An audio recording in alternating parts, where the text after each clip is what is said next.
Okay, let me start it. Hello, everybody. Welcome. My name is Murtaza Kalender. I'm the general manager of Turkish tour operator titled Travelshop Turkey. I have been organizing B2B events for over 10 years around the world until this pandemic. After the corona pandemic started to separate, I had to cancel many of our workshops. While thinking about this cancellation back at home, I have happened to think that I could do a lot more on internet. And taking responsibility, I have started organizing this moral and motivation session online. I have completed 7 of them already. We are now making the 8th one with you. I do not have any moral and motivation education and not come from such family. In tourism, my experience goes back to 1993. With all my experience and online technology help, I am in front of you now. So far, over 900 people registration from almost 100 different countries have been taken for this event. I would like to thank you to all our speakers and your participation. Join us online. This will be around 90-minute panel. I would like to introduce you to respect speakers of ours. Karen, please introduce yourself. I would like to start from you 2 minutes. Please unmute. Yes, welcome everyone. My name is Karen Gonzalez. I'm Director of Partnership Relations with International Association of Exhibitions and Events. Welcome. Thank you. Mr. Seven. Hi, good afternoon. My name is Sven. I'm the newly appointed CEO of AIPC, which is the Global Association of Event Venues. I started on May 1st, so still running for the moment. Welcome, everybody. Thank you. Michelle Russell, welcome. Hi, good morning from New York. Michelle Russell, I'm the editor-in-chief of Convene, which is the magazine of the Professional Convention Management Association. And I've been with Convene for 17 years, and I'm really excited about today's webinar. Thank you very much. Mr. Ayub, welcome. Thank you. Good morning or good afternoon, everybody. My name is Eyüp Babur. I am the Vice President of Istanbul Tourism Association, trying to promote the city towards all sorts of segments around the world. And I'm very much happy to be together with you today. Thank you. Ms. Fiona, welcome. Hello, everyone. I'm Fiona Keating. I'm the editor of Meetings and Incentive Travel. And our audience are B2B, business travel, event professionals, mostly in the UK, but we also cover international. And I've been involved as a travel journalist and editor for over 10 years. So I'm very, very excited to be here and hear everyone's thoughts and opinions. Thank you very much. Thank you. Mr. Nick, welcome. Hi, everybody. Good morning, good afternoon, good evening from London. My name is Nick Dugdale-Moore. I'm the Regional Manager for Europe for UFI, the Global Association of the Exhibition Industry. Thank you. Mr. Lutz, welcome, sir. Mr. Lutz. Yes, hello. Yes, greetings from Berlin in Germany. My name is Lutz Lungwitz. I'm the president of a German-based organization called German Medical Wellness Association, and a little bit later I inform you what we are doing and why we are part of the team here. Thank you very much, Mr. Lutz. And Mr. Özgü, my colleague from Turkey, welcome. Hello, hello everyone from Istanbul. I am Özgü from Caravan Cruises, where we represent Celestial Cruises here in Turkey as being a GSA. We have done I can say, a strategic partnership with Celestial Cruises because we as Caravan Cruises is also handling the port operations and land excursions for Celestial Cruises. Therefore, we name ourselves as Celestial Cruises Turkey office, which is the top selling product here in Turkey and the #1 choice of travelers for Greek islands globally. Hi again. Thank you, Mr. Özgü. I'm glad to see you here with us. And today will be a lovely day with all of you guys. And we have also lucky draws. And Ms. Seyda Ahmedova, please tell us what we have today for lucky draws. Please unmute. Hello everyone, I am Seyda Ahmedova from Travelshop Turkey. Today we will have a lucky draw with some easy questions. So you will have chance to answer and get your prizes from us, including different our fam trips for upcoming months. So just be careful and follow all our speakers in order to answer our questions later. Lucky. Good luck, everyone. End of our panel. To the winners. Okay, thank you. Okay, I would like to start the Karen. Please unmute Karen. Okay, Karen, I would like to hear from you. You know, a lot of people here get more motivation. You know, and tell us your experience and your opinion. Yeah, please go ahead and start it. Please. Okay, great. And I do have a presentation, so can we get that? I am unmuted. I just need to add my presentation. Sure, you are already co-host. You can share it. Your screen. Okay. Thank you.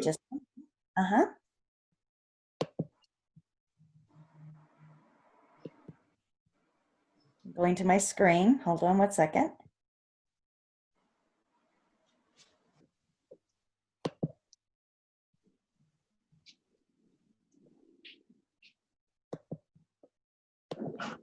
Yes, great. Can everyone see the screen right now? We do. Thank you. Okay, perfect. Thank you so very much. So as I mentioned, I'm with IAE, the International Association of Exhibitions and Events, and many of you in the tourism market are probably saying, exhibitions and events, please tell us how that connects with tourism and the impact and how that is going to help us within our own company or organization, or as we would say, some of the smaller entrepreneurs out there. But I want to share a little bit first before we get into all of that and where we're going, a little bit about IAE. IAE, which is, as I mentioned, International Association of Exhibitions and Events. It's hard to use all these acronyms. Is headquartered in Dallas. I actually work remote. I work in Denver, Colorado. And so I'm able to do, and I'm very familiar with the whole Zoom and the virtual aspect of life, but IAE is very much of a collaborative partner. And I won't go through all the information here, but we do have an office in China. And we do work with a lot of organizations like UFI and, of course, CEER, Center for Exhibition Industry Research, Exhibitions Mean Business, Events Industry Council, the U.S. Travel Association, and more importantly now we are working with the International Security and Safety Association, because as we know, this pandemic has really made a horrific impact on our travel and tourism industry. But we do work with organizations like MPI, SITE, Destinations International, and of course, organizations like PCMA and others. But we do have over 12,000 members. Majority of our members are the organizers. They're the ones who put on the exhibitions and the events across the world. We are in 50 countries. We have members within 50 countries and 24 chapters that are throughout the world. IAE works very closely with our partners, and we do this because we feel it's important, especially as we're in this whole pandemic, that it's important to find out what's going on with other organizations, how they're dealing with meetings, how they're dealing with the impact of what's going on with Congress centers, what is impacting the destinations. So we really work closely in that whole collaborative area. One of the most recent things, and I joined IAE in 2017. I came from Destinations International. I'd been there for over 8 years, and then I had also worked for a destination itself, marketing the destination to not only for the tourism side, but for the business events, the meeting side of it. But one of the most recent things that IAE has done is we've partnered with several different organizations on this, but we've came up with a document, and I think UFI is going to talk about some of their documents that they've come up, and we work very closely because the exhibitions and events industry we know affects us globally, but one of the things we came up with was a a guideline, a document. It's about a 34 page document, and it's basically it's a guideline to kind of serve the global exhibition and events industry with some considerations for how to open up exhibitions and events. We know those are mass gatherings due, to the COVID. And in this, it talks about that this is our first version of us, IE, and some of partner organizations coming out with this, but it's very much about the feasible and what we would call practical measures of what a organizer would need to do as they look at opening and getting prepared to have face-to-face mass gatherings, whether that's for 100 people or for 1,000. It also talks about how we work with the World Health Organization and specifically the Center for Disease Control. And IE and its partners do that because that's where we get a lot of the facts. We know that sometimes the media may, explain, currently it's saying that Europe is not allowing possibly not allowing Americans to come in at this current time. I was on a webinar yesterday with Africa, Project Hope, and how they're looking to open up, but they're dealing with border issues. So we really try to focus in on some of the facts. It is available downloaded. It's free for members and free for non-members as well. And it covers a vast majority of information that will help us as we get into looking at opening some of these larger gatherings. This document covers these 5 critical areas.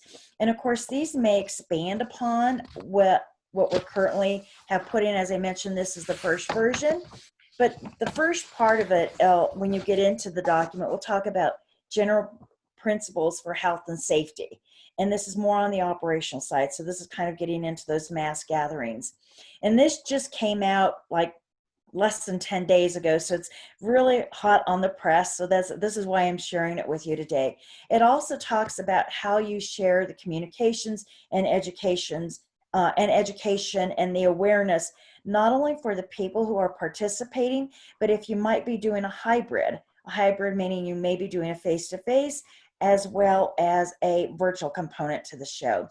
Also talks about the operations of exhibitions and events, how you work with the venue, whether it be the Congress Center, or if you happen to be using a museum, or even a hotel. And then of course, a lot of questions we've all been asking is the legal considerations on this. And so with that being said, some of the areas when we talk about the general principles, just to give you an idea, are very much about physical distancing, kind of like temperature screenings, what is going to be required as we get into mass gatherings. The communication, as I mentioned, and the education awareness happens to deal with social media, your event site, your visitor manuals. And then the exhibitions part is traffic flow. Do you need to maybe, expand your aisles? How are you going to do your exhibit booths? Do they need to have more partitioning so that they're hard walled versus more what we use in the US, more pipe and drapes? How are your meeting space going to be done? And then as the convention center, how are you going to work with, the convention center as it relates to sanitation, pre, post, and during? How are the lobby areas going to be, affected? And then of course, legal. When do you involve your legal counsel? How are you doing your documentation? How are you working with your staffing as they travel to these? So it's a very comprehensive document that I recommend you download. One of the as I mentioned, IE is very much about collaboration. These are the organizations IE worked with to come up with this document. So it wasn't just done by IE. We used the Exhibition Service and Contractors Association, Society for Independent Show Organizers, CISO, International Association of Venue Managers. We put this whole task force together and they did as well, kind of came together and said, how can we put something together for mass gatherings? So that's one of the areas IE has been working in with its partners. We also, as I mentioned, work with a lot of the others I mentioned at the very beginning to see what they're doing, how we can help support in their area. our CEO, David Dubois, is all about collaboration. I know he speaks with many of the CEOs of the major organizations, industry organizations, on how we can collaborate and what we can be doing more collectively. The stronger we are as a industry holistically, the more we can produce and the more we can share with our partners, such as all of you participating. Another area that we find that is really important is, I don't know if you've heard about this, but the Go Live Together. It has come together with a massive group of folks. IE, Center for Exhibition Industry Research, and Exhibitions Mean Business are some of the funders behind this, but it does have a lot of diverse and global organizations who are part of this. And it talks about the impact that COVID is having on our industry. And it's not just the business events, the exhibitions, the event side of it. It's about the tourism, because when people are traveling for business, when people are traveling for exhibitions, they oftentimes go and we do in conjunctions with, we do parties, we do, our vendor community has off-site dinners. I mean, they do river cruises, they do, they rent museums out and they host their customers. This has an enormous impact on all of our industry, not just on hotels, not on congress centers, not just on the airlines, but even the PCOs, the DMCs out there who help coordinate a lot of the events that take place when you travel, you know, from country to country to country. So this whole Go Live Together, and I encourage you to go to the website, and I've shared these links for you.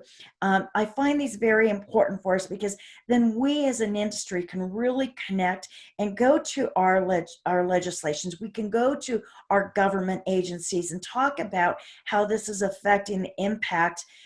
We all want to be smart. We all want to have facts when we start opening up the businesses, when we start gathering. But at the same time, we also want to share how this is having an enormous impact on jobs, from bellmen and room attendants to flight attendants to sales individuals like myself who have been in the business for 20 some years.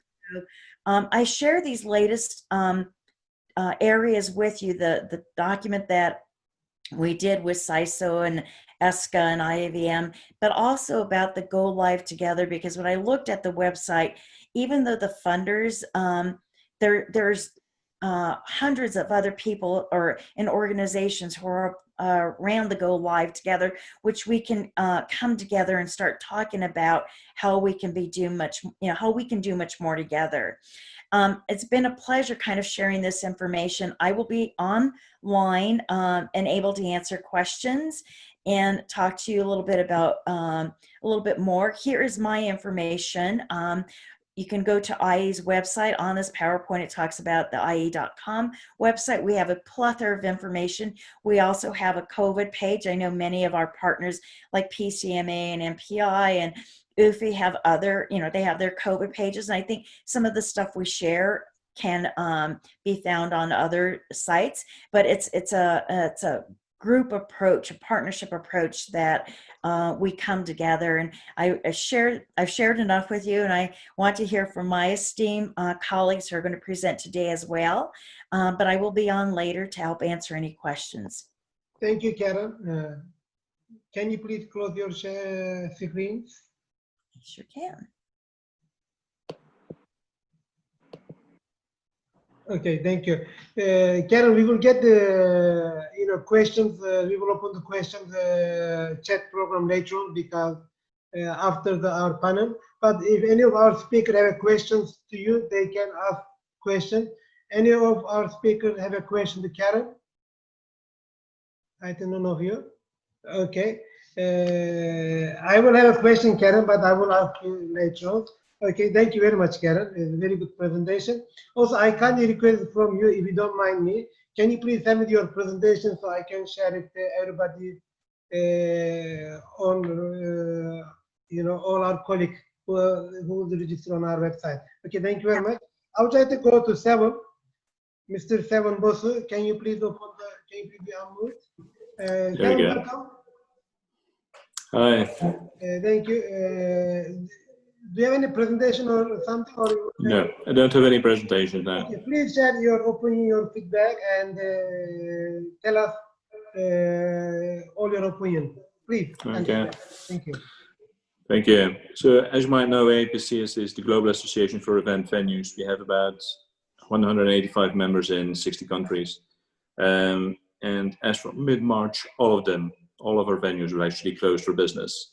And what happened is that 25% of them were then converted into health and care facilities, supporting overwhelmed healthcare systems across the world, which definitely showed agility, but also their commitment to the society and supporting the society. Now, what's happening for the moment is indeed a lot of collaboration is happening. We have collaborated with UFI, and I think, Nick, you're going to touch upon our guides a little bit later, and with ICA to provide guidance to our members on how to deal with this challenge. But I think slowly but surely, we're now going from survival into recovery, but now we need to think a little bit further and strategically, how is our future going to look like? And what our members are currently doing is really strategically revisiting the business models we have in place. And that's going to be hyper important. So what we had until now was a volume game. You bring in people, more events, more people, and that's how you make money. That's going to change in the future. We will look more at sustainability. It will be more around CSR. It will be more around interconnected venues. So not having people at one location, but at different locations and perhaps interconnected. And so that is, I think, the big challenge our community is facing now. How do we combine the new requirements coming from our customers, the new regulations from the authorities, and still make money as a facility? And I think in order to do that, we need to position ourselves as a part of a value chain, an end-to-end value chain. We are part of a society, we are part of a destination. We need to work together with the destination, with the city, with public transport, etc., and truly create an end-to-end value proposal. But hoping that in a couple of months we will go back to normal, that's simply not going to be the case. We will need to transform ourselves fundamentally. And I think that's a good thing. It's a great opportunity to reinvent ourselves with a clear focus on the customer requirements. And I think next to redefining our business model, the other thing we need to do in the next couple of months is do two things. One, convince authorities that event venues are the best place to have organized events. Sometimes we are referred to as mass gatherings. It's a term I don't like because that's more like beer fest, etc. We are really organized events, and we can organize events in a safe and secure way. That is something we need to tell the authorities, but we also need to convince event organizers that yes, we do it in a safe and secure way, but we are still able to offer great experiences to the delegates. And we can actually do that also in a new world where social distancing is a new rule. However, one of the things we still need to work on, and then I'm going to close and give back to you, Murtaza, is that we need to have a level playing field. For the moment, if you look at Europe, the exit strategies are putting in place, they're putting in motion. Every country in Europe has different rules. If I go to France, social distancing is 50 centimeters. If I go to Glasgow, it's likely to be 2 meters. How, as an event organizer, do I deal with this new reality? And that is something UFI, ICA, and ourselves need to work on. We need to create a level playing field and make sure that for everybody involved, it's clear what the rules are and what the rules are which can be respected and played upon. Wow. That's it? That's it, Murtaza. Okay, thank you very much, Sevan. Later on, I will open the chat, so we will receive a lot of questions. Okay, the second. Okay, thank you very much. So I would like to go to Michelle Russell. Michelle. Thank you. One of the things you wanted to do was to lift people's spirits. So, do any of our speakers have questions to Sevan? Any of our speakers have any questions to Mr. Sevan? You have, Nick? Are you ready to unmute? Please unmute yourself. I mean, for the end, let's continue. Okay, sorry. Yes, please, Michelle. So one of the things he wanted us to do is to uplift spirits. So I'll start with the not so good news, which is the pandemic has led to a loss of 195 billion in international tourism receipts for the first 4 months of 2020, according to the World Tourism Organization. But in its latest report, the agency cites the gradual lifting of travel restrictions, along with the creation of travel corridors in some countries, enhanced safety and hygiene protocols, as Karen shared with us, as well as the resumption of international flights as a basis for optimism. So where I speak from is PCMA is an association that represents professional convention and conference organizers around the world. And what we have been trying to do since the pandemic is really gauge the sentiment of meeting organizers in terms of, which is shifting all the time, as we all know, things are changing so quickly.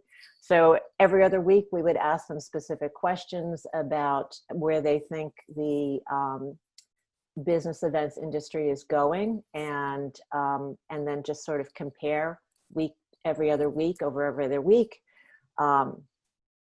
Just as we've all had Zoom fatigue, we also realized that there was survey fatigue. So we've moved that to once a month. And the latest, I thought I'd share some of the latest results to give you a sense of where our audience, our stakeholders are right now in our journey during the pandemic.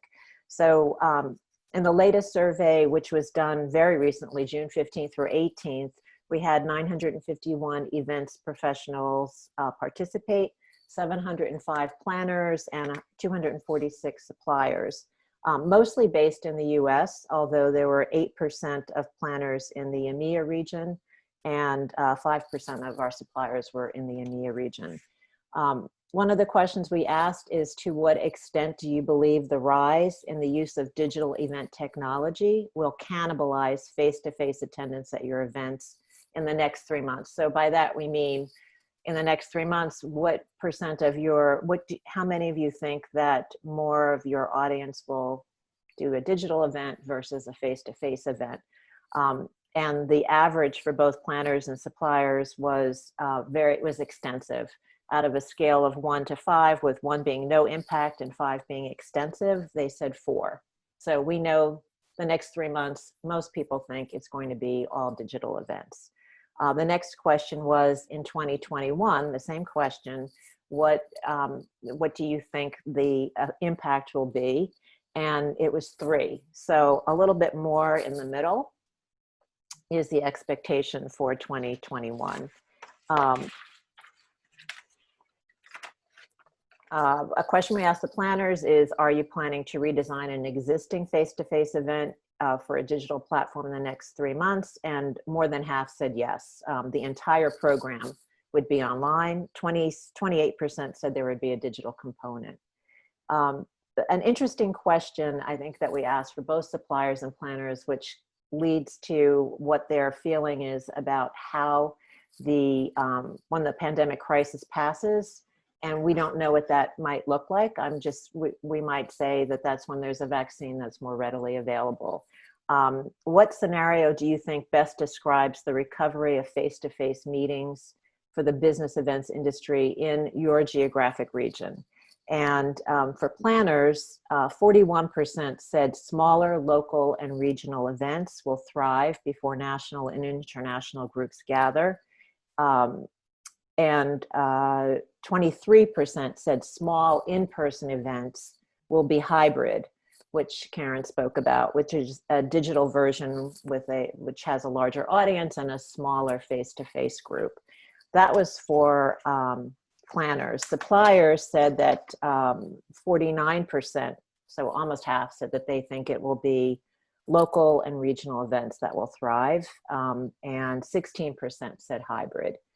20% said that there will be pent-up demand for groups to meet face-to-face. So no matter what, 20% of suppliers think that people will want to come together face-to-face. A little bit less for planners, they said 17%. Let me see if there's anything else. I mean, I could talk about the overall revenue impact, but I will put that aside. one of the most interesting questions we thought was, we're asking planners to figure out what their attendees are willing to do to attend an event. We asked them what they were willing to do to attend an event themselves. So in the absence of a therapeutic treatment or a vaccine for the virus, we asked them, what's the farthest distance from your home you would consider traveling to a business event in 2020, assuming there are no financial or regulatory restrictions placed on travel. And 24% of planners said any distance necessary if the program was worth it. 8% said within a 5-hour flight. 13% said within a 2-hour flight. 24% said within a 4-hour drive. So again, we're talking about small regional events. And 31% said they would not travel under any conditions. So that's for planners. A little bit more positive for suppliers. Only 21% said that they would not travel under any conditions. Just to give you some insight on what planners are really grappling with in terms of budgeting for the future, their biggest financial challenge is, most of them said, is budgeting and pricing for a hybrid in-person and digital event. And I think that just shows that there's a great deal of uncertainty about the appetite for their attendees to meet face-to-face. And again, it's all very much depending on the industry sector they represent and the geographic location. Wow, Michelle, unbelievable statistic that you give up, May I ask you, where did you get that statistic? And the second one, yes, please. Which statistic? Statistic that you shared, your statistic numbers. All of this is from a survey that we conducted, that PCMA has conducted among not just members, but business events professionals. Okay. And may I request you to share that statistic by email with, email? I'm happy. Would it be okay if I put in the chat the URL for people to access it online? Sure. If you want, you can write on chat. I can chat it open to you. Or, you can explain them how they can enter, please. Sure. Absolutely. Everything is available at pcma.org. But I will give you the specific URL for that study. Yeah, thank you very much. Thank you. Really good information that you give us. Okay. Thank you. Karen, have a question, I think. Yes, please, Karen. Yes, this is a question for Michelle because, IAE itself has its own events, and we've had to postpone some of our events. Is some of the follow-up survey that you're planning to do, because we're grappling with exactly what the industry is talking about? Do you charge for hybrid, and what do you charge? Is that going to be a follow-up question you might be asking? We will probably ask more in depth about, there's a lot of questions around virtual events themselves. Like we've seen anecdotally, a lot of questions about how do you charge a virtual exhibitor? What kind of value can you provide online versus face-to-face? What seems to be an acceptable registration fee for a virtual event? And again, all of this depends on the sector and how important it is to meet face-to-face. One of the things that we have seen in one of our community chats is that for exhibitors, you can expect to charge them or they have an appetite to pay maybe 25% of what they would pay for a face-to-face. But there are ways that we are finding that digital is actually more valuable, because you can have a year-long presence, and you can create opportunities for people to interact with exhibitors in a way that you can't do, just in the face-to-face event. Thank you, Michelle. Plus, it also brings it so much more globally. Anybody can participate in a hybrid. Exactly. Thank you very much. Thank you. Let me ask any other questions to Michelle from our speakers? Okay, none of you. Okay, thank you, Michelle. I have more questions, but I will wait end of the panel. I would like to go to Mr. Ayub from the Istanbul Tourism Association. I think you have a small presentation. Yes. Welcome. All right, thank you very much, Murtaza. Dear colleagues, good morning or good afternoon, wherever you are around the world, at your home offices or working in isolation in your workplaces. I'd like to run you through a short presentation on Istanbul. So please allow me to share my screen with you. Just 1 second, please.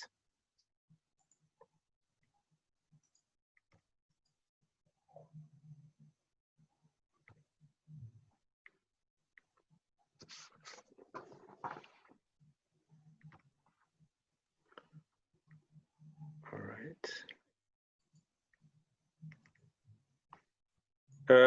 Do you see, Murtaza, the screen? Yes, we do, sir. Okay. Thank you. Great. I'm pleased to welcome you to this webinar from Istanbul, Turkey, as the Vice President of Istanbul Tourism Association. And I'd like to thank dear Murtaza, our valuable colleague and also a member of the management board of our association, for arranging this gathering, and also for his efforts to sprinkle positive vibes around in these challenging times. It is so sad that our industry got hit the hardest from this crisis, but we all know and have experienced so many times in the past that our clientele is resilient and don't need much encouragement to return as soon as the safety and confidence come back. As you see on the screen, on the chart of the World Tourism Organization, tourism movements around the world has grown back again even after major circumstances like 9/11, SARS, and global economic crises. As for our current situation, we all see nowadays that the number of cases are in decline. Some flights are starting, hotels are gradually opening, and that almost all the governments around the world, tourism and health administrations, hotels and hotel groups, airlines and tourism-related establishments are taking unprecedented measures and have established protocols to make sure the health and safety of the visitors, and Turkey is one of them, maybe among the first few, reacting fast to establish a hygiene and health safety certification issued by the Ministry of Tourism to the tourism establishments, including hotels, airlines, and convention centers, restaurants, and so on. As I'm sure you all agree that exploring the world is one of the most pleasant things for everybody. And with these first glimpse of hope of these positive news, let's all be ready to assist our clients again, but now focus on creating tailor-made and new programs for them, especially based on unique experiences. As you all very well know, unique experiences is one of the most ascending trends of today in the travel world. And being an ambassador of Istanbul, I am very proud to say that this city is truly unique in that regard. No doubt that you all know that Istanbul is the only city in the world settled on 2 continents, Europe and Asia. It has also been the capital of the late 3 empires, Eastern Rome, Byzantine, and Ottoman, and it was at the final point of the ancient Silk Road. People visiting this city feel this mosaic in every direction. In heritage, trade, business, architecture, shopping, food, entertainment, and the way of life. Along this beautiful Istanbul Bosphorus, there are numerous hotels and event locations where many local and international weddings and events take place. The city is also a great convention destination with its state-of-the-art convention and congress center, 110 5-star hotels, and a total of 1,900 hotels with 100,000 rooms. Almost all the international hotel groups are in Istanbul, many with more than 1 hotel. In summary, what this city of 3,000 years of history offers is the very meaning of unique experiences. Dear colleagues, every year MasterCard puts together its Global Destination Cities Index, which ranks 200 cities around the world based on how popular they are with tourists. The survey not only takes into consideration the visitor numbers and the travel spending data, but also predicts where people will be visiting within the next year, which is of course not relevant anymore this year. But according to the company's 2019 index, Istanbul has been the 8th most popular city of the world by foreign travelers, right after the 7th, which is the New York City. Let me share a video on Istanbul with you. Like Napoleon once said, if the world was only one country, Istanbul would be its capital.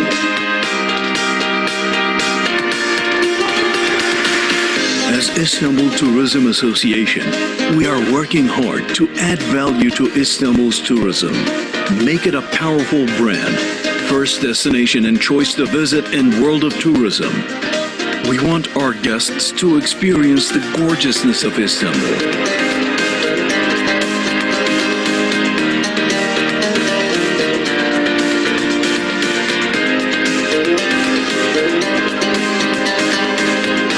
If you're considering a city full of history, cultures of civilizations, amusement, shopping, gastronomy, healthcare, investment, finance to business meetings, then it is definitely Istanbul.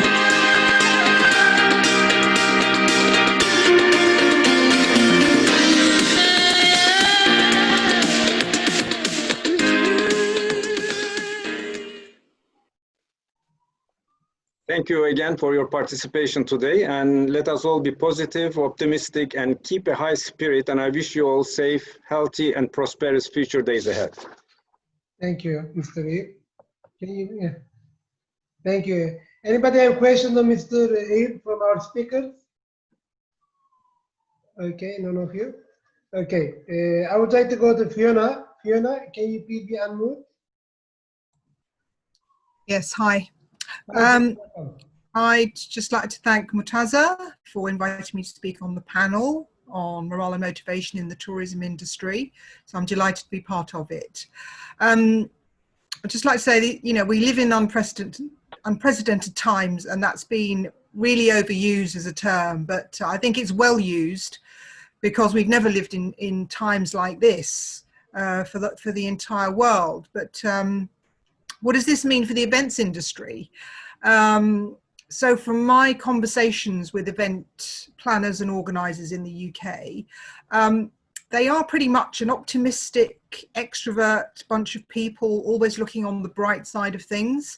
So as has been said before, many are adapting to working in virtual or hybrid events, and many have had very successful events. With the caveat that it isn't the same as face-to-face meetings. That I think is still really, really important.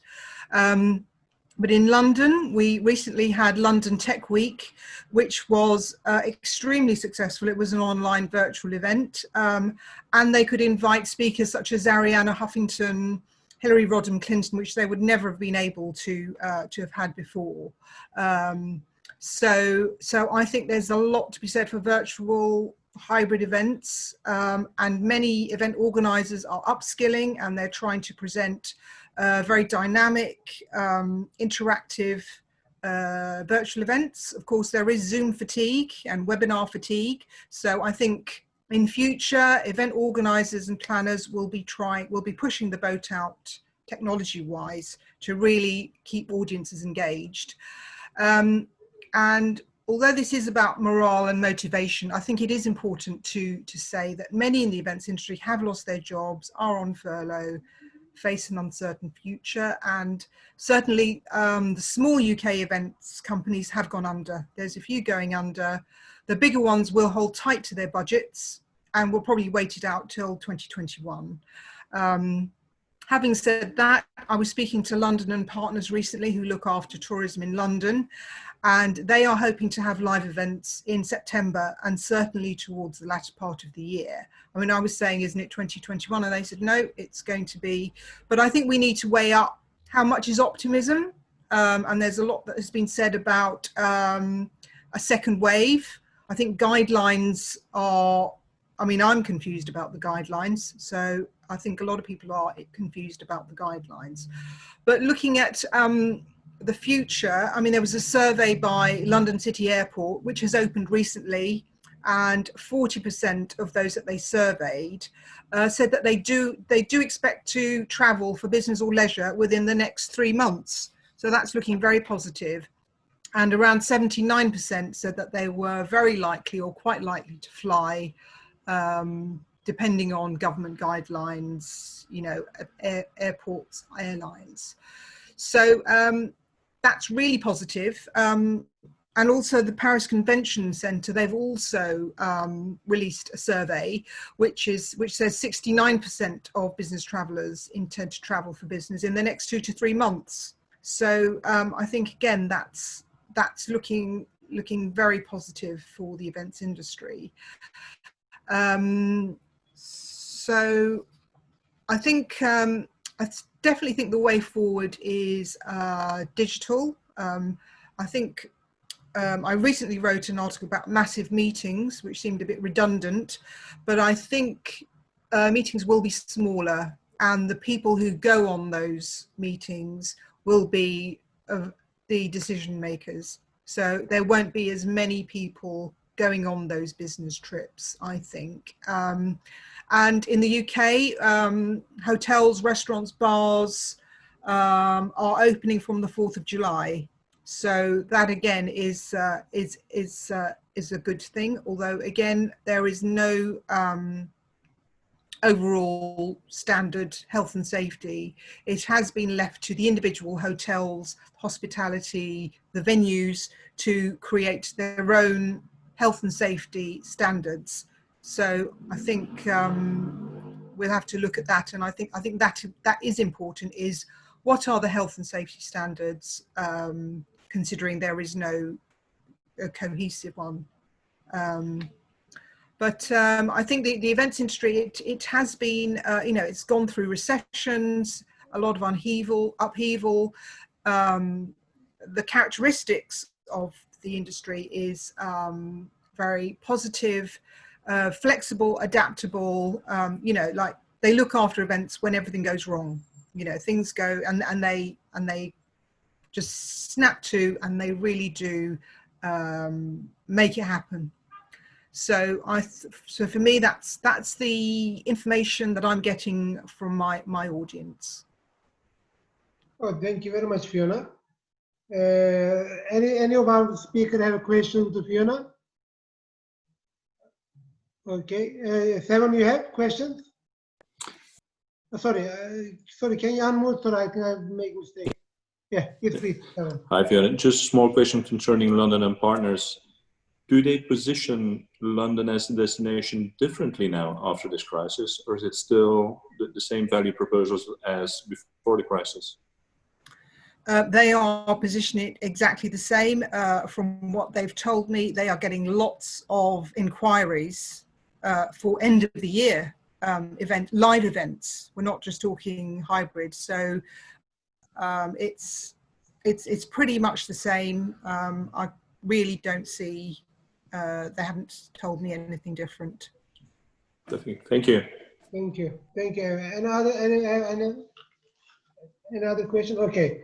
Nick, I think you have some more presentation. Am I right? Well, let me just talk for a bit, and then I'll share my screen for a little bit. Firstly, thank you, Murtaza, Travelshop Turkey, and everybody for welcoming me here. It's a pleasure to be with you. Mr. Eyüp, I'm coming to you from London, which is the second most important city in the world after Istanbul. Oh, that's good. That's good. That's good. Yeah. So Ufi, we're based in Paris, headquartered in Paris. We have around 800 members in just over 90 countries. 70% of our members are exhibition organizers, international exhibition organizers. When I'm speaking, I'm talking on behalf of B2B exhibitions. Of course, some of our members organize conferences. Of course, some of our venue members host conferences and other types of live events. But please bear in mind, that's what I'm talking about. So 70% of our members are organizers, about 30% are venues, some of them overlap. So that leaves about 10% are suppliers and others, including, I think we have 55 national exhibition industry associations. So here in the UK, we have the AEO, in Turkey, we have TFOA, in Germany, ALMA, and in the States, IAE and CISO, etc. So what do? We do a lot of research, we do a lot of advocacy, we do our educational programs, but we also host our own meetings. So we have about 6 or 8 meetings around the world every year. So we're headquartered in Paris, but we have an office in Hong Kong for Asia, an office in Bogota for Latin America, and an office in Dubai for the Middle East. And of course, like everybody else, you know, when this hit in March, we're all confined to our homes, working from home, etc., like everybody else. So I guess the first couple of weeks, everybody was grappling with the new reality, looking how to kind of manage your workforce from home. Then for a few weeks after that, I guess everybody in the event space was like pivoting to virtual. It was like, oh my God, we're suddenly going to be virtual now. And as a couple of our speakers have already mentioned, you know, Zoom has taken over our lives. But I guess a few weeks after that, so we're going back to the end of April, various people from our community, so that was either venues or associations or organizers, started publishing protocols and guidelines for how, you know, looking at how we can reopen, when we can reopen, you know, beyond this 3 billion people locked down, what does that look like and how do we do that? And so we started looking at the various guidelines and protocols people were publishing, and broadly 80 to 90% of it was the same. So we collected this information and we put it into a framework. And now I'm going to share my screen, if that's all right. So Karen, thank you. Mentioned this, we have a lot of resources on our, you can access this from our homepage, the coronavirus resource page. So the first one is the framework, which we published back in May. And this has 2 main purposes. It's a very basic document. The first part is the advocacy messages, which are aimed at governments and policymakers. And the second part is the framework itself. So I'll stop scrolling around because it's probably hurting your eyes. But firstly, to say that we are a people industry. We are, you know, we are representative of the face-to-face. And of course, our first care must always be the safety of our delegates. You know, as organizers, as venues, we always put the safety of our delegates first. Unfortunately, there have been incidents around the world over the years, you know, natural disasters, earthquakes, terrorism, unfortunately. But as organizers, we are committed to putting the safety of our people first. However, as Sven importantly mentioned, we can do this in a controlled environment. Having 20,000 people to your venue for a pop concert in 2 hours is very different to having it over 2 days for an organized meeting. Also, what we can do is we can control the visitor's journey and the exhibitors. Oh, I don't know where that came from. There's Mr. Messi's blob. So whoever put that on, if it's possible to get rid of it, that'd be amazing. So we can control our visitors' journey from the beginning, from when they register, and we can encourage them to print badges at home, to queuing on site, the whole way through to track and tracing once they've left the show. Murtaza, whoever put those kind of squiggly lines on, is it possible to take it off? I'm going to stop sharing and I'm going to go in again. Forgive me. Okay, beautiful. So, so the importance of reopening exhibitions. Firstly, the exhibitions is another event like many of your delegates today organize. However, they have a unique economic multiplier. So when the motor show or a motor show takes place, the motor industry or the medical equipment industry meets, or the leather industry, or whatever it may be, this is more than the 5,000 people, 20,000 people in your city. This is a major part of the business of that industry is done at that trade show. We are the meeting places and the marketplaces for the world. So it's really important, as all the economies, all the countries around the world want to get back on their feet, that exhibitions are given special status and are not qualified as mass gatherings. And in fact, one of the first, sorry, I'm jumping around here, pieces of data we released was up until the end of the second quarter, that there was up to $145 billion worth of contracts not concluded because exhibitions weren't taking place. Directly to our industry, that's 88 billion, but 145 billions worth of contracts were not concluded. And obviously we're going to update this to the end of September. And even though some shows have opened, the squiggly lines are back. So obviously that's a really terrible figure, which is going to just get worse. So let's go back. So back to the framework. So an important thing which Sven mentioned, the WHO classifies exhibitions and events and conventions and congresses as mass events, the same as a beer festival, the same as a pop concert, the same as a football match. And clearly we are not. We can organize it over a period of time in a safe environment. And because of the recommendations I said about the economic multiplier, we should be prioritized for reopening. So here is the framework. And again, these are the 5 areas that most of people's work broke down into. And Karen and IAE have done excellent work around this, as have many others. And this is basically broken down into the various ways from planning, operational, post-event that organizers and venues need to address or can try and minimize the risks for their visitors. Now, we can't specify exactly what people should do, because ultimately, if we say this is exactly what you need to do, it's possible that a government could say, okay, there's a checklist, do it. You know, these are the requirements for you to reopen. Plus, and Sven, to your point that we need to kind of have standardization across the world, that's difficult, or not possible, but difficult, because, well, UFI, we don't have national offices. We rely on our association members and our members in those countries to do the policy and the negotiation and lobbying at the national level. So we can't force, it's back again. I hate you, Scribbler. I'm nearly done anyway, sharing the screen. So we can recommend what people will do, but ultimately governments will specify.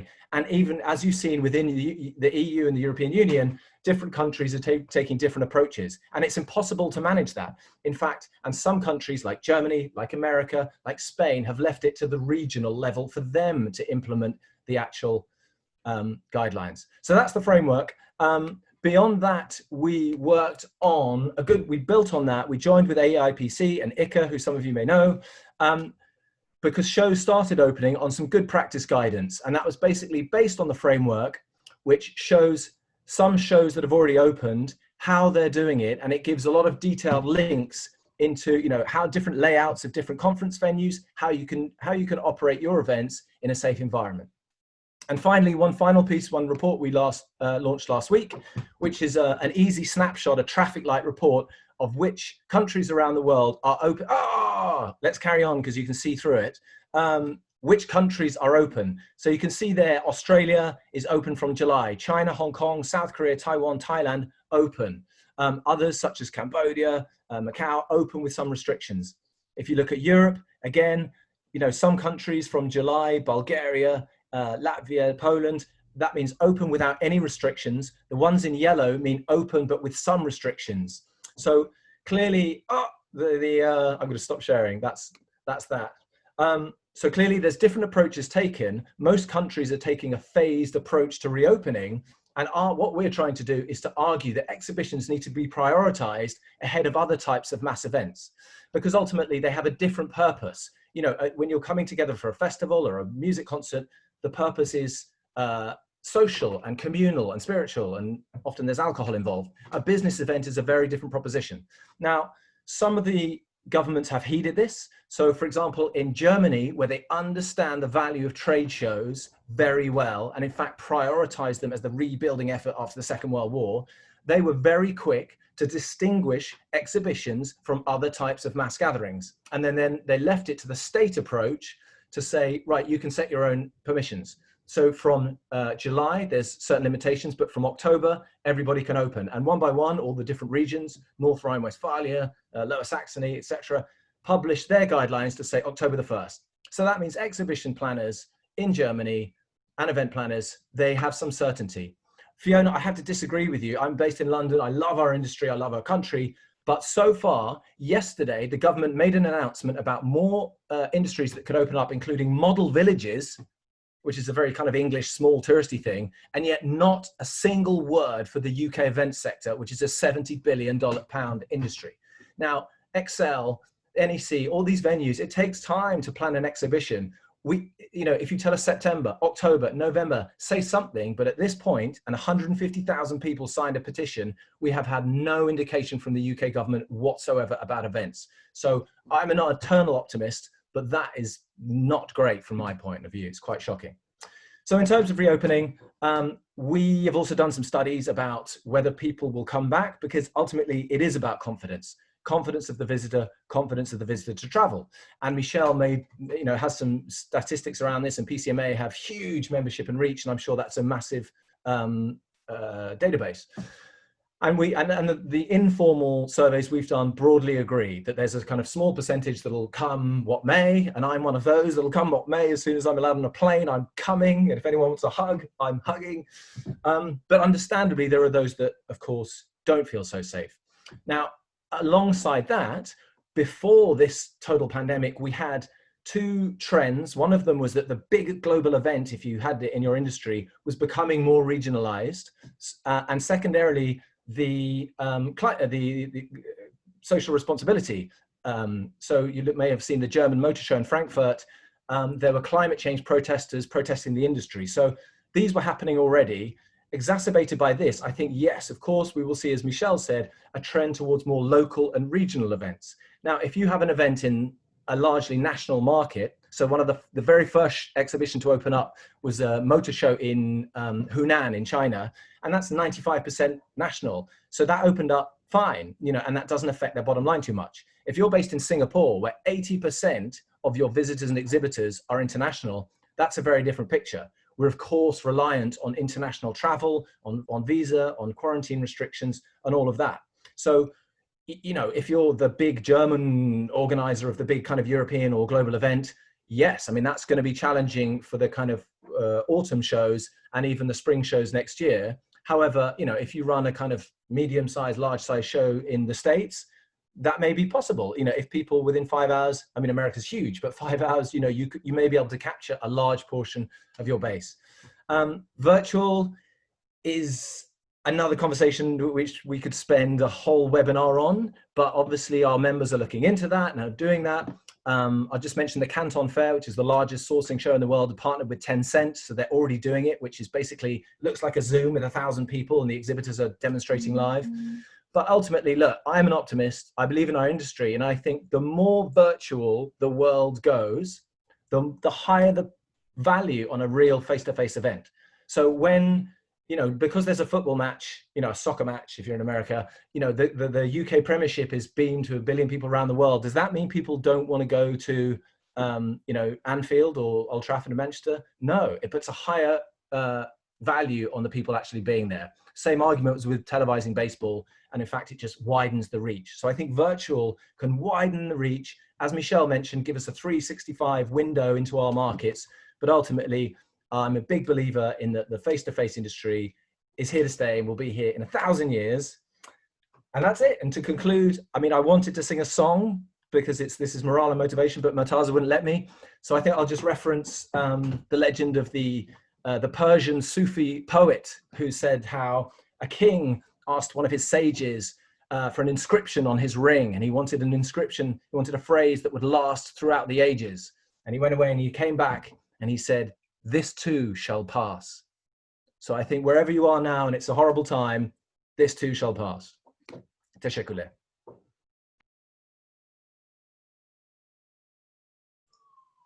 Thank you, Nick. If you do you have questions to Nick? Unmute, please. Anybody have a question to Nick? Karen, you are unmute? Yeah. No question. Okay. Nobody have question. Okay. So Lutz, Mr. Lutz from with? Yes, hello. Yeah. Welcome.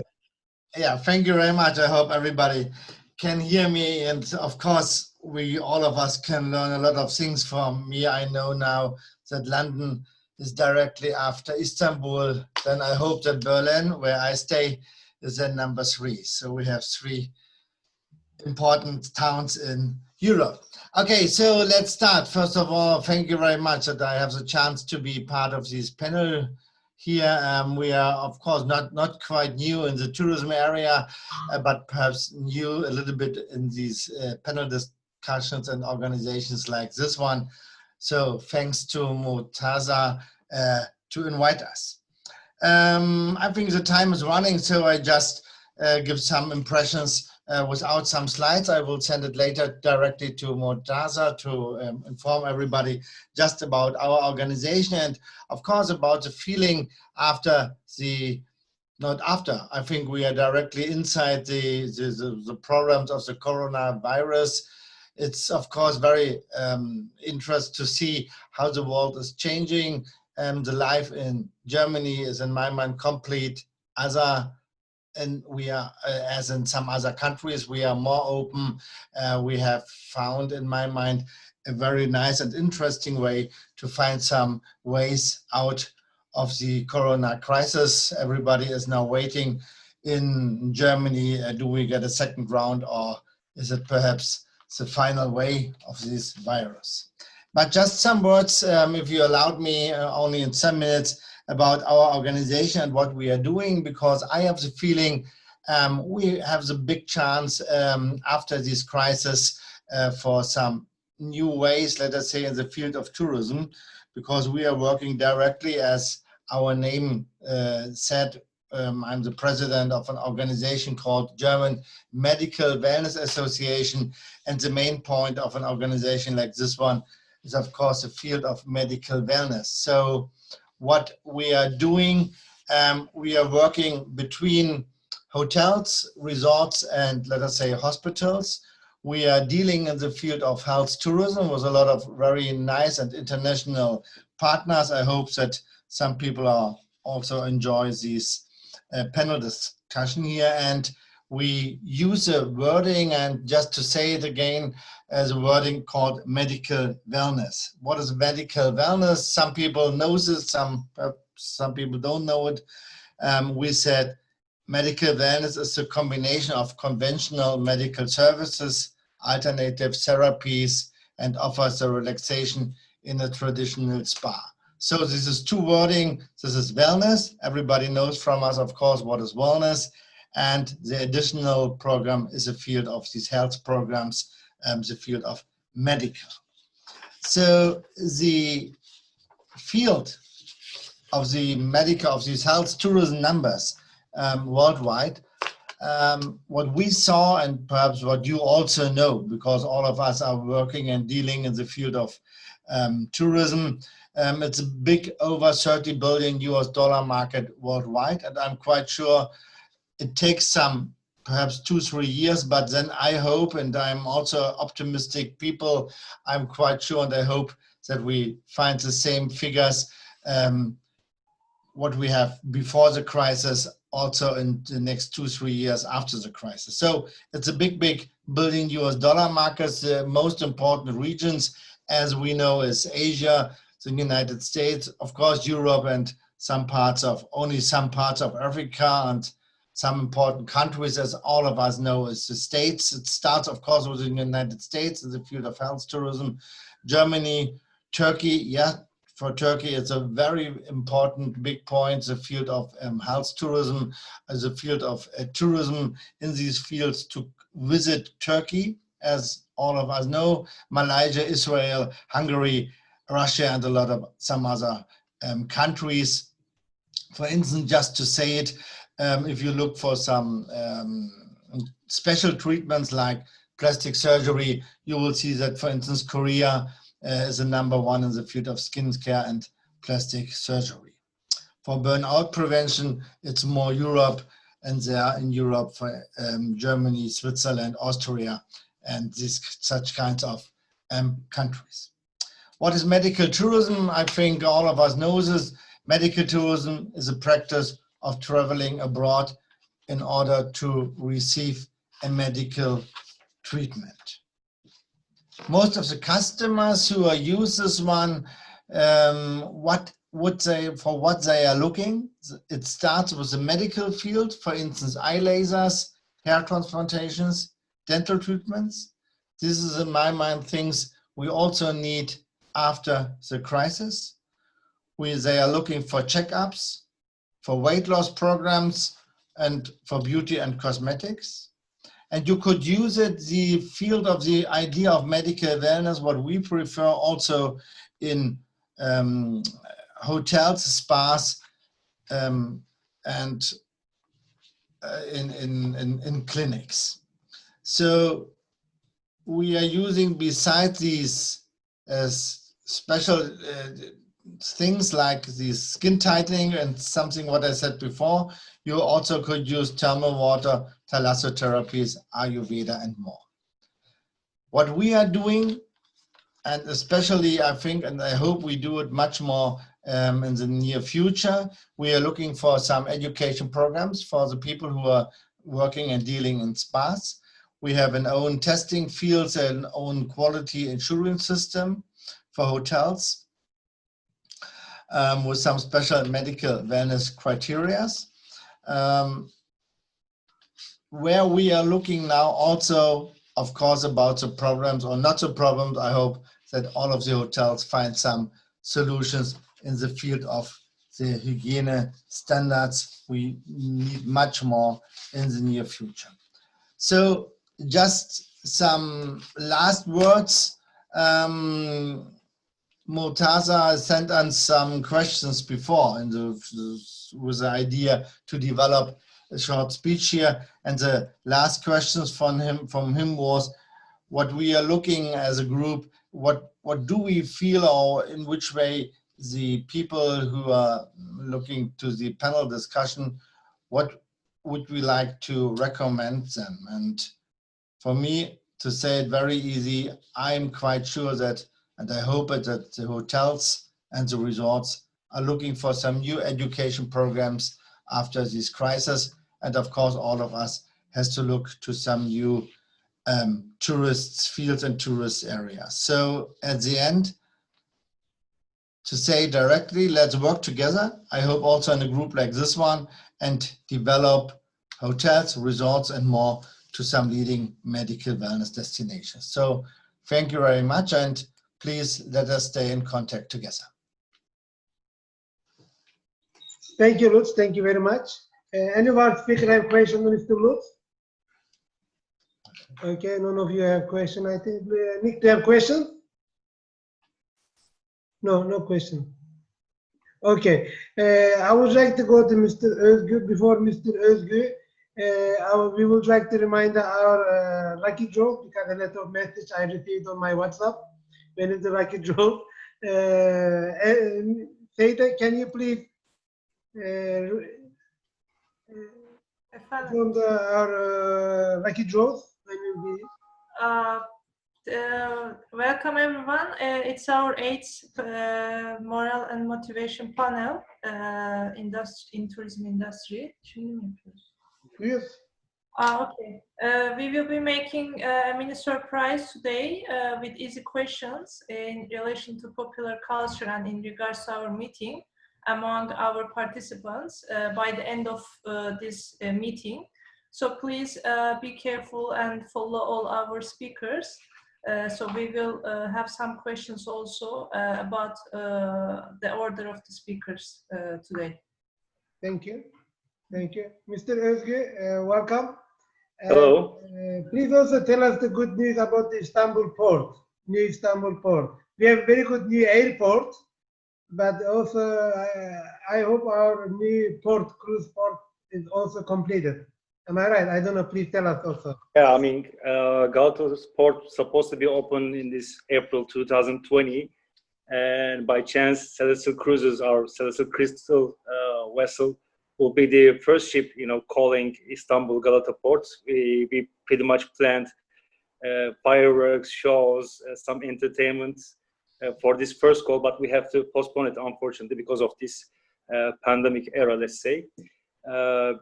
Last year also, we were the first cruise line who called Turkey ports and Istanbul, especially the Sirkeci port, 6 times on a regular basis. So we were really looking forward to call Galata port, but unfortunately we have to postpone it to 2021, hopefully. I'm not going to talk you about trade shows or events on board a cruise vessel today, but I will tell you briefly about how we handled this pandemic months. We dedicated ourselves to protect the health of our passengers, crew, and the public, and suspended our cruises till August at this moment. We are very closely monitoring the developments for sure, although a fully defined plan and the timing of the resumption of cruising has not yet been finalized.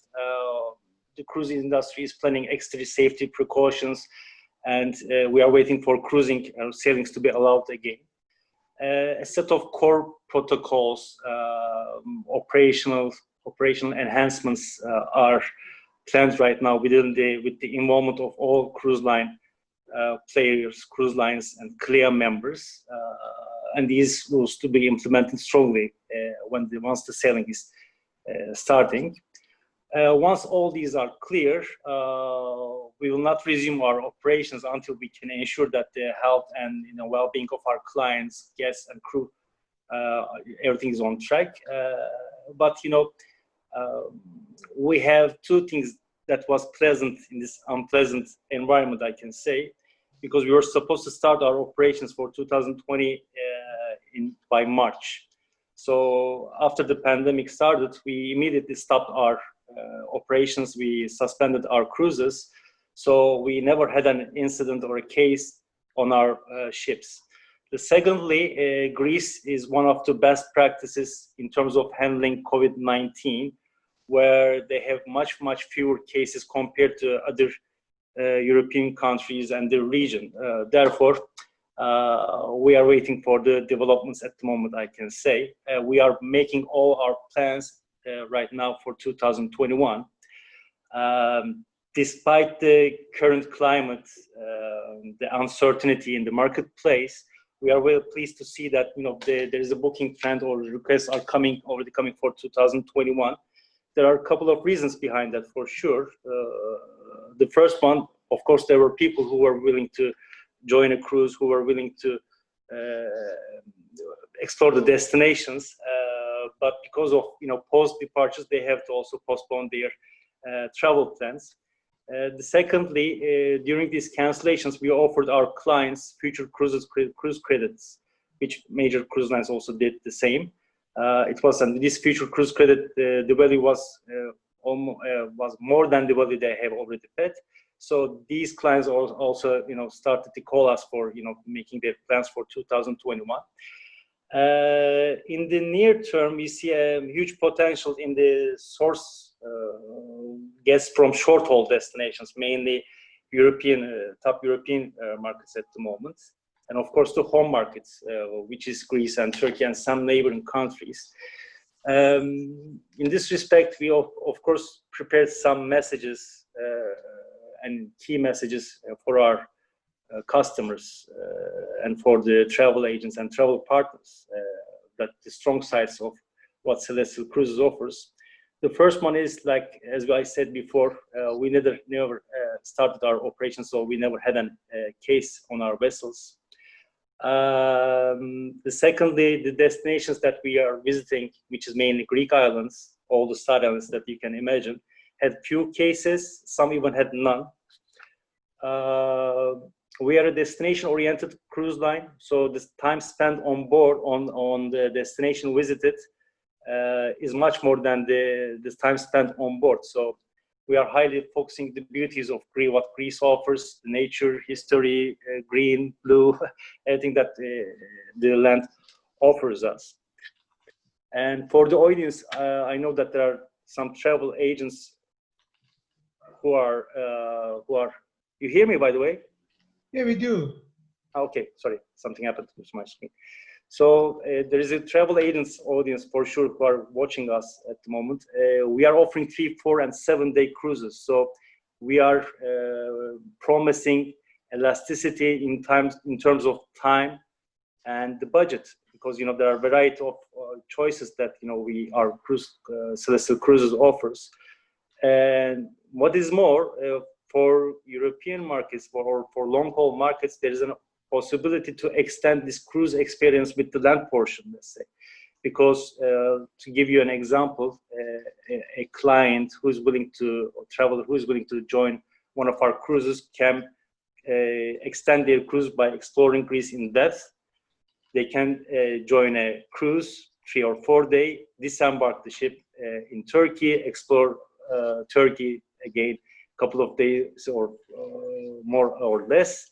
So they can make their own combination. We are also preparing some prepackaged cruise and land packages as well.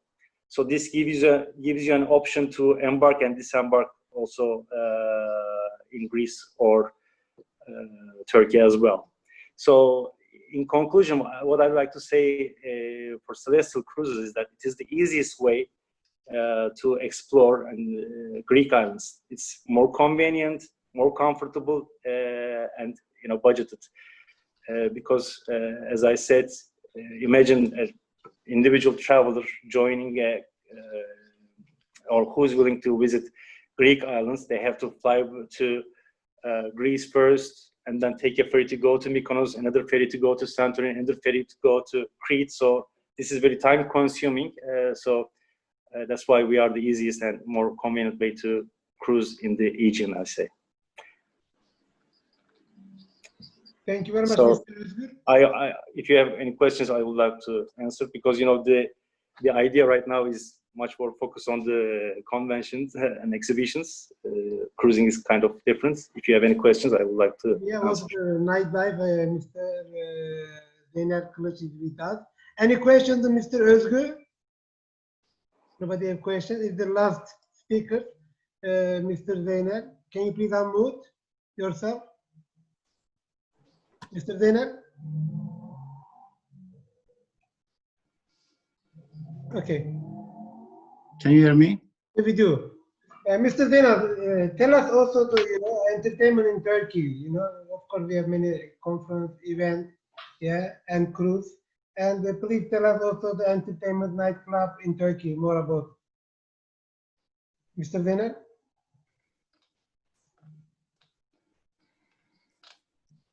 Mr. Zeynel, hello? I think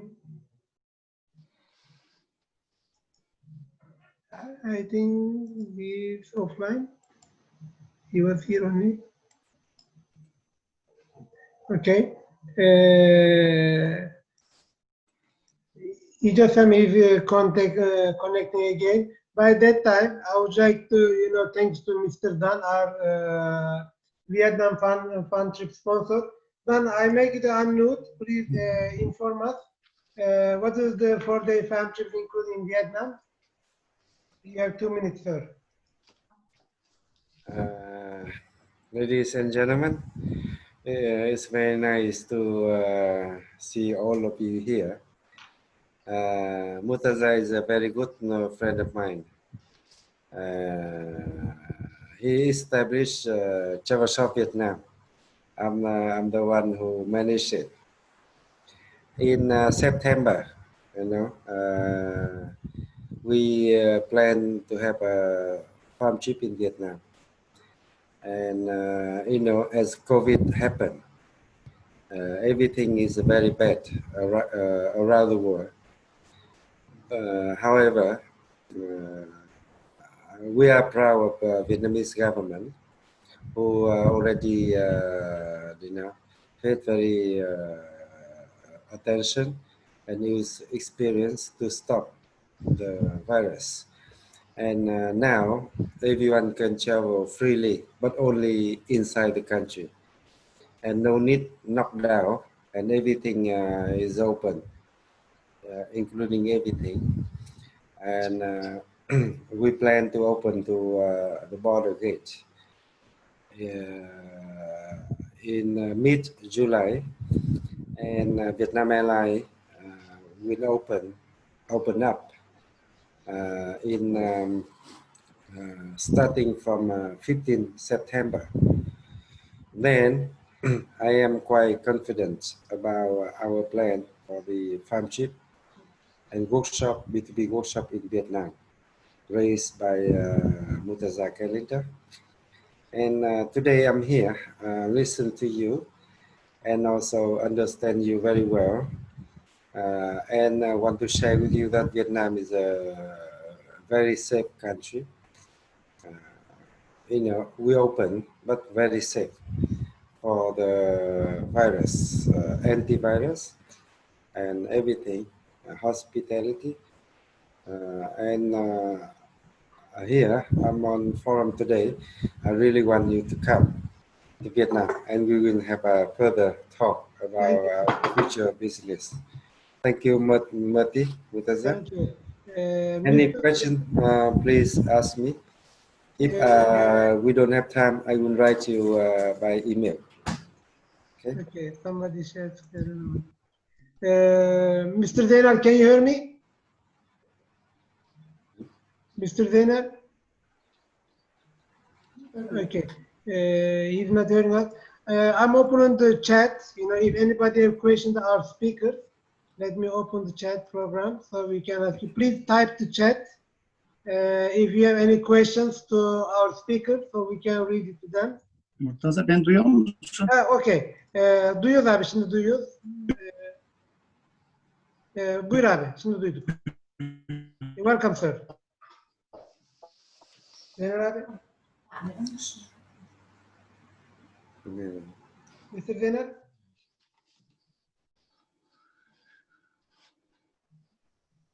Sesin gitti. We cannot hear you.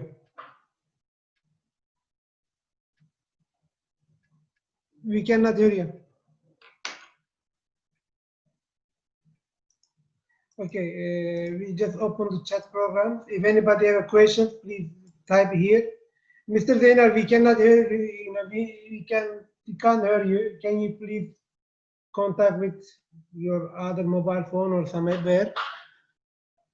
We will read the questions. I have questioned the Özgü Altıntemiz, Nina Wright, Mr. Özgü.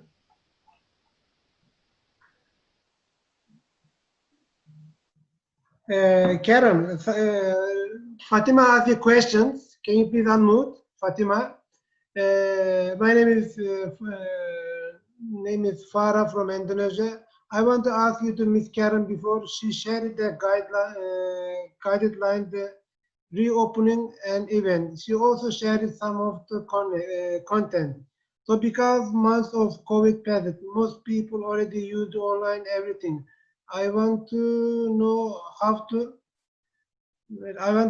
can I make the people want to trust enough to come our event while they are already get used to the online event and think it's not necessary to come in person. Karen? Yes, that's a very good question and one that we grapple with. IAE is having its face-to-face meeting and we're moving forward for December. How we're working our strategy so that our participants feel comfortable as we're following the facts.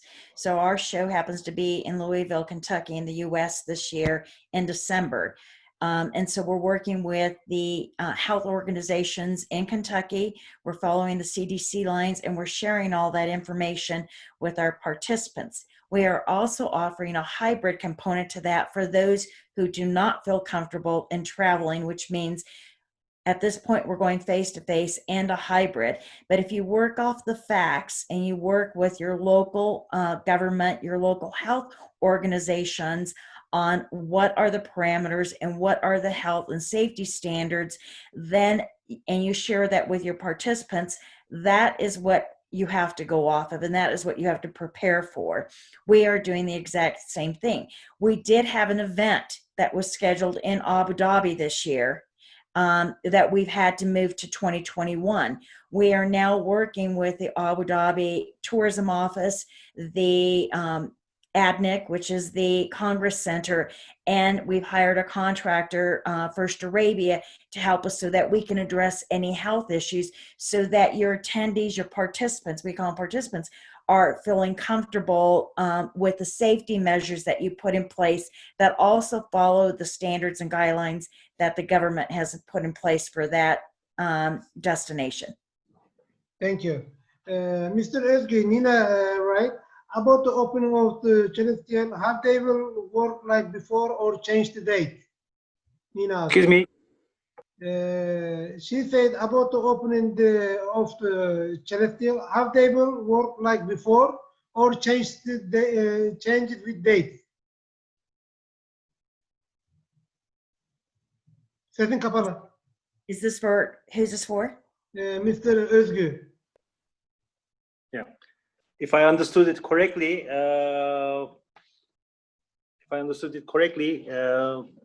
there is a possibility that our clients can change the date. They can, rebook their cruises for the departure, any departure that they can select for 2021, or they can use a future cruise credit, and when time comes, they can, book their cruises easily. So they are very free to act however they like.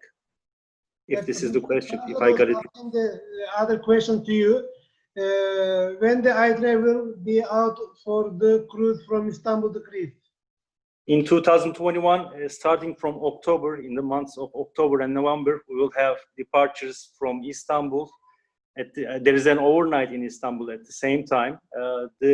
Also, we are calling Çanakkale, Volos, Mykonos, and Santorini and Piraeus in the same itinerary as well, and Thessaloniki. Sorry about that. Skip that because Thessaloniki is new. So it's called an eclectic agent. We will start operating in October 2021, ex-Istanbul. Okay, very good.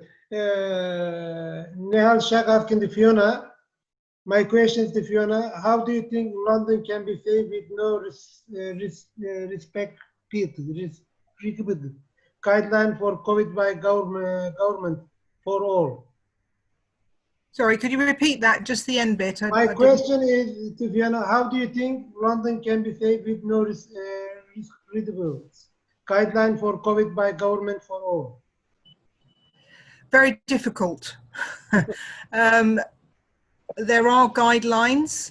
I think it's left to, as I said before, it's up to the individual venues and event planners to come up with their own guidelines. Associations have, like MIA, HBAA, a lot of the associations are coming up with guidelines for health and safety. So I would say look on those. I think it's a question of talking to your colleagues, seeing what other venues and hotels are doing. Talk to other event planners about what they are doing. So I think it's a question of collaboration. I think the government have one idea about, but then again, it's about confidence. You can say, I mean, at the moment now, it's 1 meter. You can stay 1 meter away from someone, but how safe is that? We don't know. I would say common sense. I don't feel particularly safe traveling on London transport, but that's just my personal opinion. So I think everyone needs to take guidelines from what Southeast Asia has done, who've done a great job. Also Greece. Take, the people who've been there. The UK should definitely take some advice from other destinations where the R rate is low. Yeah, thank you very much. I mean, the over 100 question now. Maybe it's better we can answer by email, because otherwise, it's take ages. Most of them requested our presentation. I kindly all of you to share with your presentation so I can send it to them. Okay. I'm just checking any really important business question about business paper. Yeah, mostly okay. So let's go to our lucky draw. Seyda. Seyda, are you there? Okay. Yes, I'm here. Sure.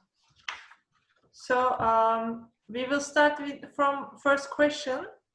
I am reading the question. Please be careful. Our price for this question will be our 4 days Vietnam farm trip, which will start from September 4th till September 7th. So the price for this answer will be our Vietnam farm trip for 4 days. So the question is, what was the name of our first speaker? Please write down on the chat. I think Mr. Jitesh. Yeah. I think Mr. Jitesh. Daha önce kazandı o kadın. Say that. Yes. Mr. Gökhan, please, I think Mr. Jitesh. Yes, the right the answer. winner is Mr. Jitesh Lapasya. Please also help us, you know, Nick. All our speakers, please also help us. We have lots of answers. Yeah. I'm going through a second question. The price for second question will be the four days Istanbul Luxury Mice Fam Trip from 21st to 24th November 2020. So the question is, which is the unique city in the world which connects two continents to each another, as they from the Europe to Asia? Oh my God, the answers. The answer is Nick.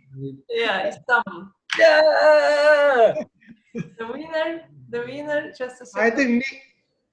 Say that. Nick, Just yes, Nick. Mr. Come on. You are the Okay, lucky Nick one. is the winner. Yeah. So we are going to third question.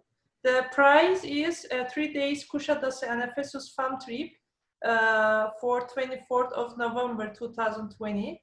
The question is, please tell us how many moral and motivation in tourism industry panel we organized up to now, and including this panel. Fast. Oh. The answer is yes, 8. We are just trying to choose the first person who wrote. Mr. Mohammed Idris. Mohammed, yeah. Yeah, Adri. you are the winner. Thank you, Mr. Mohammed. We are going to fourth question. The prize is 3 days Cappadocia Fam Trips for 24th of November. Question is, what was the date of our previous panel of moral and motivation in tourism industry? I mean, before this one, our previous panel date. I think Rajendra. Yes. Rajendra. Mr. Rajendra Hardikar. The answer is June 10th, 2020. Thank you, Mr. Rajendra. Question fifth now. The prize is again our 4 days Vietnam Fam Trip from 4th to 7th September 2020. Question is, what was the name of our second speaker?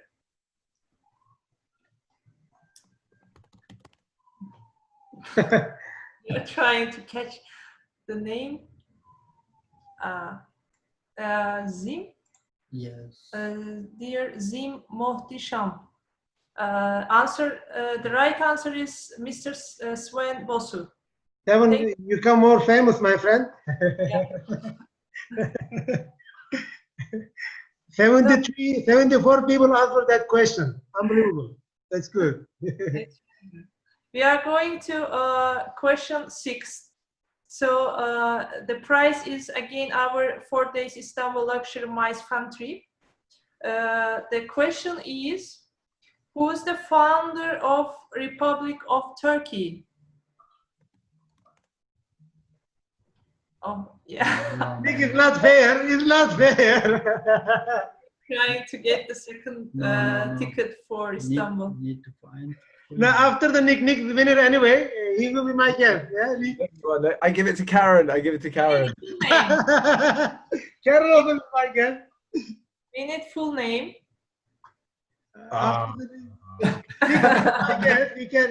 You win it anyway. You will be my guest all the time. Yeah. Of course, Karen and all speakers will be my guest. What is it? Kim peki? Yes. Just need. Robert, I think. Say. Miss Alona, Yes. who No, wrote the name? Jobert Apolancia. After the nick. Yes, just a second. Under the nick. We did not pick up the person who wrote full name or just one name. Jobert Apolancia. Gökhan, Mr. Gökhan. Under the nick. Anladım. Tek Atatürk'e mi bakıyoruz Murtaza Bey? Evet. Full name. Tek bakıyoruz. O zaman Okay, Mr. Just a second. Nick'ten sonra. Jobert Apolancia. Yes, Miss Robert Apalencia, you are the winner. Thank you. No. Now we are going question 7. The prize is 3 days Kuşadası and Ephesus fam trip. The question is, what is the capital city of Turkey? Okay. I cannot catch. Istanbul or Ankara? Which one? I hope you know, Saida. Nick, you have right answer? There's no Nick this time. no. We have one right answer from Mr. Rajendra, but as he already won, we have to choose second person. Mr. Nahid Jafarzadeh. You are the winner, Mr. Nahid. Good job, Naida.